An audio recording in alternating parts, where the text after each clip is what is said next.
Bonjour à tous, merci de nous rejoindre dans l'actualité. 11e jour de la campagne électorale pour les élections locales du 23 novembre 2017. Les partis en lice poursuivent leur quête d'électorat. On y revient dans un instant. On vous présentera ce matin une entreprise privée qui, après un modeste démarrage, est devenue aujourd'hui l'un des principaux fournisseurs de pièces détachées. La production de dattes en hausse chez nous, elle permet de répondre à une demande grandissante des marchés étrangers, mais son conditionnement pose un sérieux problème pour les agriculteurs de Tolga. Bienvenue à tous. On entame cette édition avec la coopération algéro-mauritanienne. Le ministre de l'Intérieur, des collectivités locales et de l'aménagement du territoire, Nordine Bedoui, co-présidera aujourd'hui avec son homologue mauritanien Ahmadou Ould Abdallah une réunion ministérielle pour la signature du projet d'accord de création du passage frontalier terrestre entre l'Algérie et la Mauritanie. Nordine Bedoui est arrivé hier à Nouakchott pour une visite officielle de 2 jours dans le cadre de la relance de la coopération entre les deux pays en matière de sécurité, de lutte contre le crime organisé et le terrorisme. 11e jour donc de la campagne électorale pour les élections locales du 23 novembre 2017. Les partis en lice poursuivent leur quête d'électorat. Le FNA a animé un meeting à partir de Tamanrasset. Le PRA a été hier à Médéa, le FLN à Djidjel, le PT à Tizi Ouzou et le RND à Tindouf. Karim Haïfa. Le président du Front National algérien, Moussa Touati, a appelé depuis Tamanrasset à la valorisation et le contrôle des ressources et des richesses de l'Algérie, que ce soit le pétrole, le gaz ou les autres sources énergétiques et minières, et de les préserver pour les générations futures. Il a par ailleurs plaidé pour l'investissement dans le capital humain et l'exploitation des expertises et compétences nationales dans les différents domaines. Le président du parti du renouveau algérien, Kamel Bensalem, a indiqué depuis Médéa que le scrutin du 23 novembre doit marquer le début d'un véritable développement local de proximité. Les futures assemblées qui émaneront de ces élections doivent inscrire le développement local comme première priorité de leur action, selon le président du PRA, qui affirmait que l'avenir de nos régions dépend des capacités des futurs élus à concrétiser sur le terrain ce principe de proximité. Le secrétaire général du FLN, Jamal Ould Abbas, a appelé quant à lui, à partir de Djidjel, les candidats de sa formation politique à éviter de faire des promesses irréalistes aux citoyens, avant de rappeler l'évolution positive qu'a connue la wilaya de Djidjel dans plusieurs domaines depuis 1999, en appelant les candidats du FLN aux prochaines échéances à mettre en avant les acquis du programme du président de la République, Abdelaziz Bouteflika, dans les secteurs du logement, de l'éducation et de ressources en eau notamment. La secrétaire générale du Parti des travailleurs, Louisa Hannoun, a pour sa part plaidé à partir de Tizi Ouzou en faveur d'une discrimination positive dans la répartition des subventions publiques aux collectivités au profit des communes pauvres pour un développement local harmonieux. Une démarche qui permettra, selon Louisa Hannoun, de garantir un développement harmonieux des différentes régions du pays et de lutter contre les inégalités. Depuis Tindouf, la représentante du secrétaire général du RND, Fouzia Sahnoun, a rappelé que l'Algérie a accompli des pas de géant dans différents domaines, a besoin aujourd'hui de réformes à échelle locale à travers la décentralisation de la décision, insistant par ailleurs que son parti s'appuie sur un programme national articulé sur 3 axes principaux que sont le renforcement du développement local, la promotion de la décentralisation ainsi que la participation dans une gouvernance locale démocrate au niveau des assemblées locales. À Oum Le Bouagui, le FFS a opté pour des rencontres de proximité. Le Front El Moustaqbel a rencontré son électorat de Biskra. Le TEJ était hier à Hassi Bahbah. Le mouvement de la Société pour la paix à Boumerdes. Et enfin, le mouvement populaire algérien était à Tiaret. Naïma Haouch. À Ain Mlila, wilaya d'Oum El Bouagui, le premier secrétaire national du Front des forces socialistes a opté pour des rencontres de proximité avec les citoyens. Mohamed El Hadj Djilani a appelé à une forte mobilisation pour réussir le rendez-vous électoral du 23 novembre prochain. Pour cela, nous devons être solidaires, dira le premier secrétaire du FFS, afin de bâtir une Algérie forte. Construire un État fort basé sur les valeurs et le respect de citoyens encadré par un programme politique qui valorise l'agriculture et le tourisme sont les points phares débattus par le président du Front El Moustaqbel. Animant un meeting à Biskra, Abdelaziz Belaïd dira que le citoyen a le droit de vivre libre et en sécurité, mais il a aussi des obligations, car la citoyenneté, c'est une responsabilité. La société doit s'organiser pour participer dans la gestion des affaires de la commune. Le président du parti TEJ a plaidé à partir de Hassib Ahbah pour la consécration d'assemblées communales qui seront au service du développement et de la relance de l'investissement. Dans son intervention, Ammar Roul a plaidé pour un élargissement des prérogatives des APC dans les limites de la loi, mais de manière à faire de l'élu un administrateur et non un subordonné d'une partie quelconque. Rétablir la confiance entre le citoyen et la commune en étendant les prérogatives de cette dernière est le cheval de bataille du président du mouvement de la Société pour la paix. Lors de son meeting animé à Boumerdès, Abdelmajid Minasra a mis l'accent sur les missions de l'APC et en sa qualité, entre autres, du premier interlocuteur entre le citoyen et l'administration. Le président du mouvement populaire algérien a insisté sur l'élargissement des responsabilités octroyées au président des APC et la garantie de conditions encourageant la création de richesses.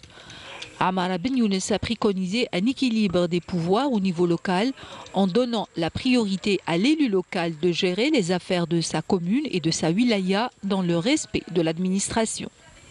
On pose le regard à présent sur les attentes de l'électorat, particulièrement ceux du sud du pays. Même si de nombreux projets ont été réalisés là-bas, beaucoup reste à faire. Pour un premier constat, la personnalité des candidats reste déterminante à leurs yeux. Nesrine Ben Saïdi. À quelques semaines avant les prochaines locales, nous avons voulu prendre la température dans les rues. À Tamanrasset, c'est une ambiance électorale qui règne. Les citoyens attendent beaucoup des nouveaux candidats, notamment en ce qui concerne l'amélioration du cadre de vie des citoyens. Nous voulons que les nouveaux candidats soient à la hauteur. Nous attendons beaucoup d'eux, notamment en matière de développement local. Il y a beaucoup de choses à faire ici, mais le plus important, c'est le logement. Il faut améliorer l'état des routes, les trottoirs et rétablir l'éclairage public. Idem pour la commune de Sbah, wilaya d'Adrar, cette commune qui s'étend sur 6000 km² avec un taux de population de plus de 2000 habitants et qui vit principalement de l'activité gazière grâce à l'important pôle de production de gaz. Cette commune enregistre beaucoup de manques, notamment en matière d'infrastructures. Nous manquons de pas mal de choses et l'état de nos routes est à déplorer. Il n'y a pas assez de magasins ni de logements. Les jeunes de la commune de Sbah sont perdus. Il n'y a ni maison de jeunes, ni bibliothèque, ni centre de loisirs, ni même d'hôpitaux. Il n'y a absolument rien. Même chose dans la wilaya de l'Arwat, commune de Tajmout, et même si cette commune a connu un saut qualitatif en matière de développement local, cela n'empêche pas les habitants d'être exigeants et d'attendre beaucoup d'autres projets de développement de la part de la nouvelle Assemblée populaire communale. Nous ne voulons pas de fausses promesses. Nous allons voter pour des personnes de confiance qui puissent être à la hauteur de nos attentes. Il faut que les prochains candidats se basent sur l'agriculture. Il faut valoriser ce secteur car cette commune vit principalement de cette activité. Le 23 novembre, un rendez-vous crucial pour les candidats tenus d'être à la hauteur des attentes des citoyens. L'opportunité est donc offerte en cette campagne pour expliquer leur programme.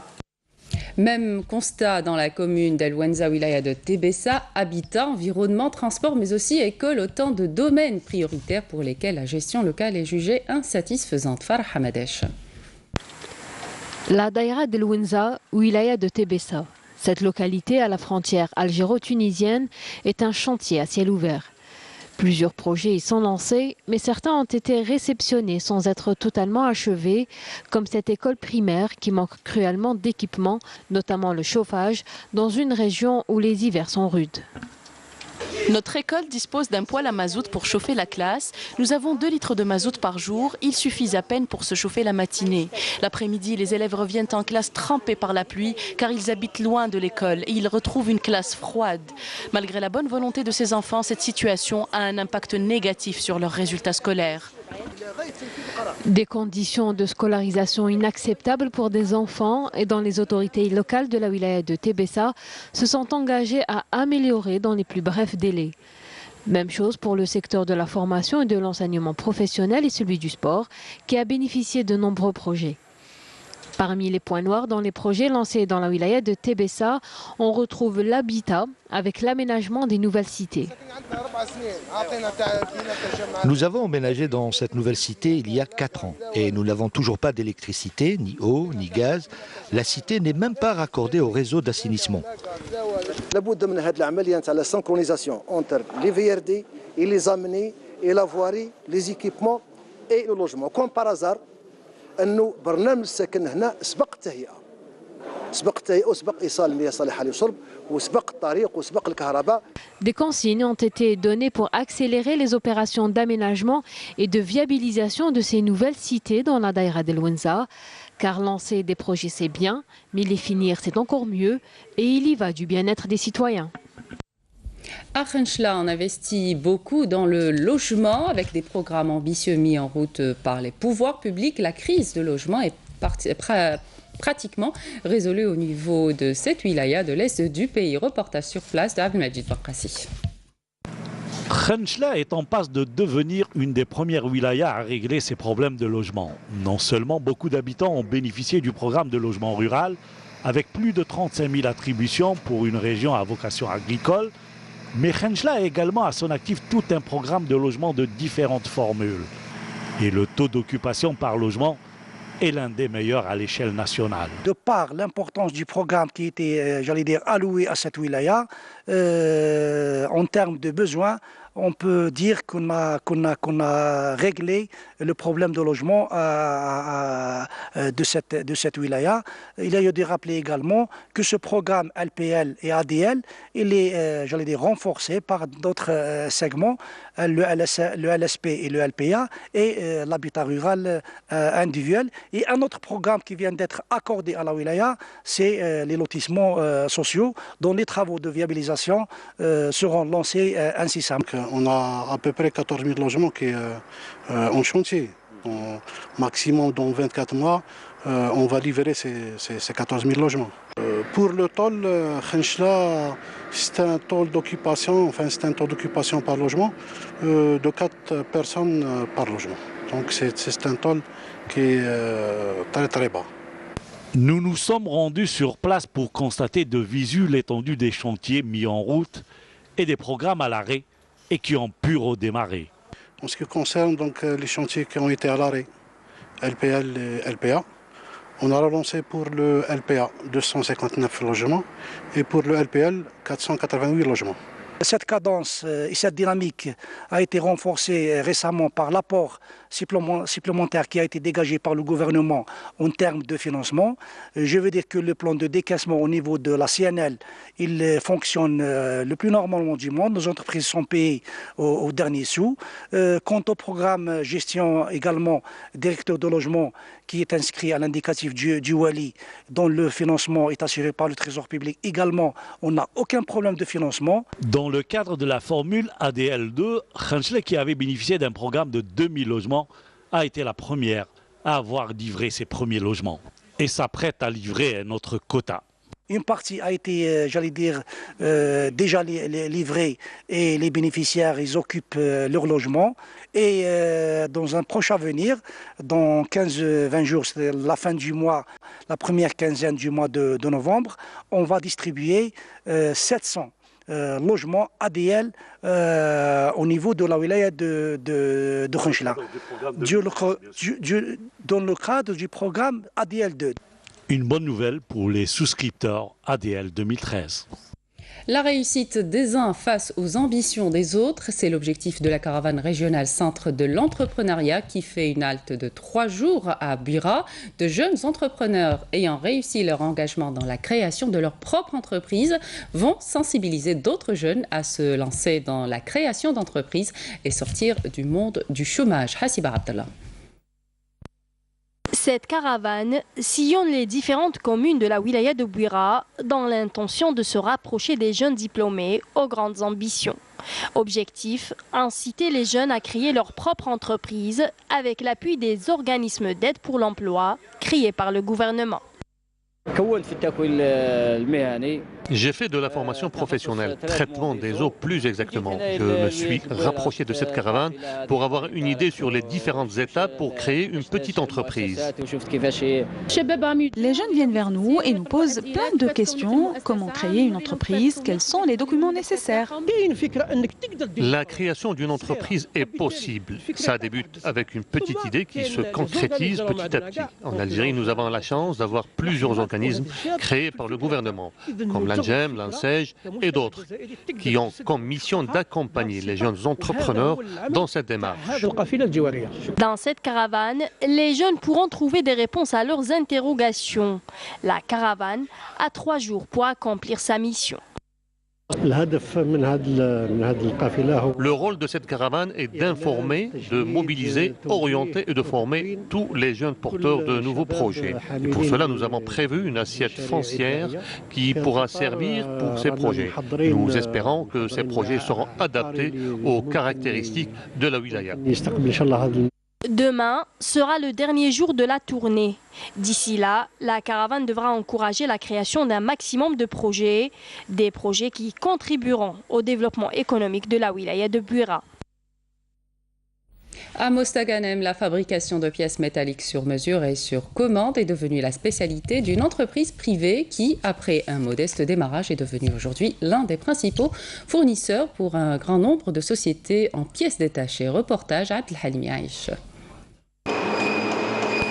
Dans cette usine de Mostaganem, on produit, transforme et réalise tout type de pièces métalliques, que ce soit à partir de pièces usées ou commandées sur mesure, avec comme spécialité les engrenages et les pignons. La société ambitionne de développer ses activités au niveau de la zone industrielle de Borgia. Justement, nous avons un projet porteur au niveau de la nouvelle zone industrielle de Borgia pour fabriquer justement les pièces de la boîte à vitesse.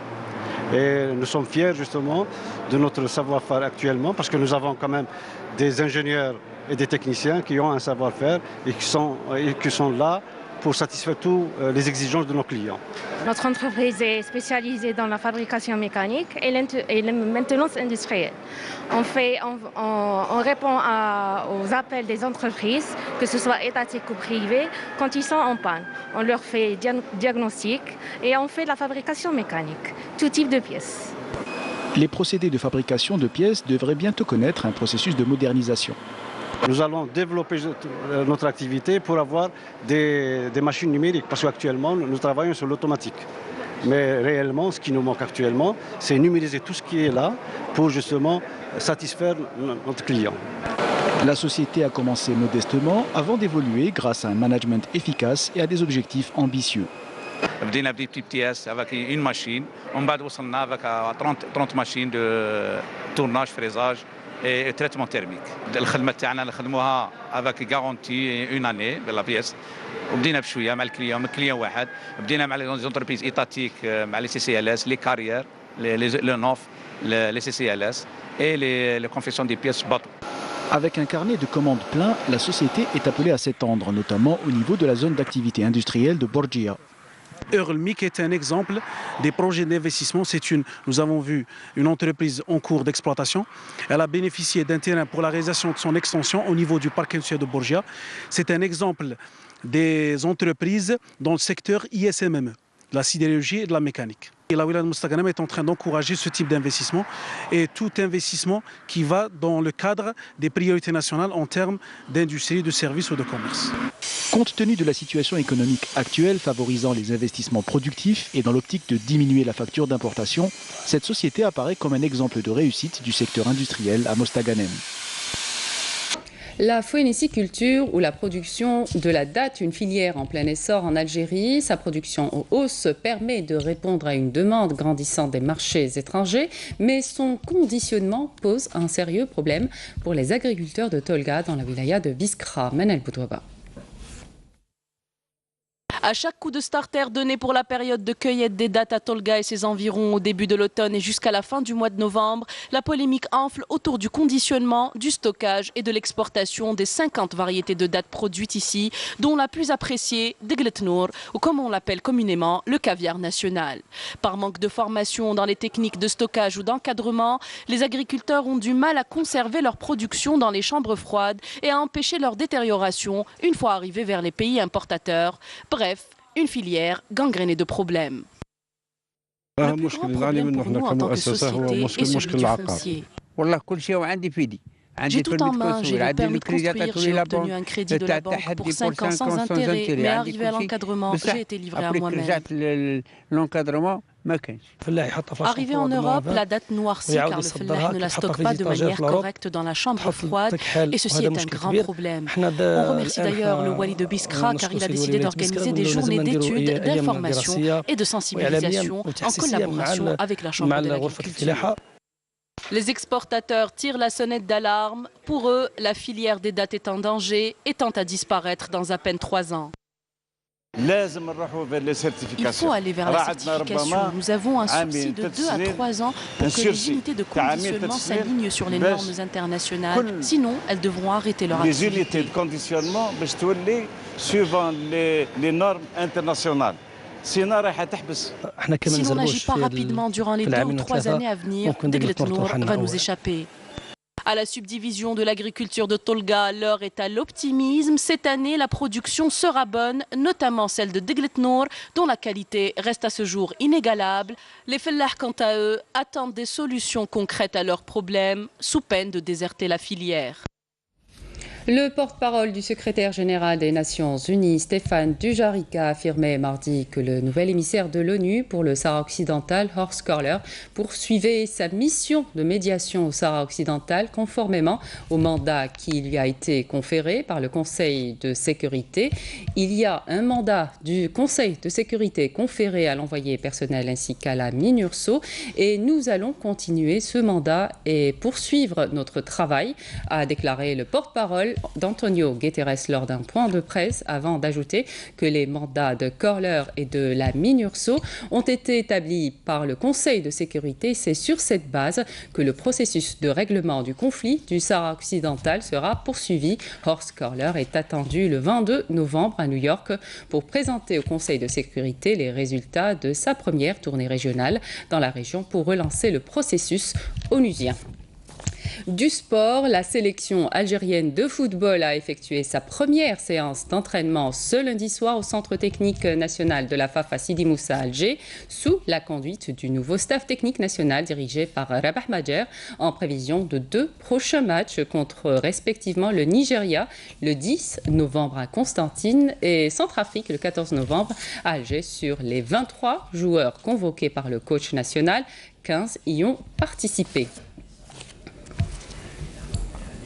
Et puis le CR Belouizdad et l'entente de Sétif ont raté hier une excellente occasion de se relancer dans la course au premier rôle après s'être neutralisé à domicile respectivement contre le MC Oran et la JS Kabylie sur le même score de 0 partout pour le compte de la 10e journée de Ligue 1 Mobilis.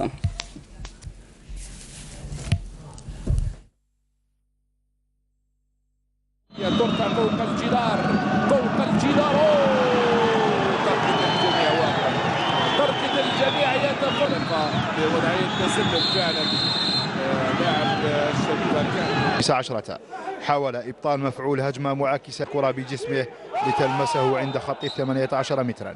مخالفة حامية في الجدار.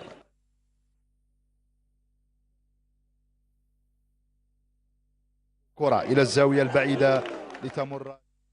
Fin de l'édition, merci de votre attention. Tout de suite, les prévisions météo avec Faria Chir. Ce soir, retrouvez Zohed Benzimed pour l'édition de 19h. Excellente suite des programmes sur notre chaîne.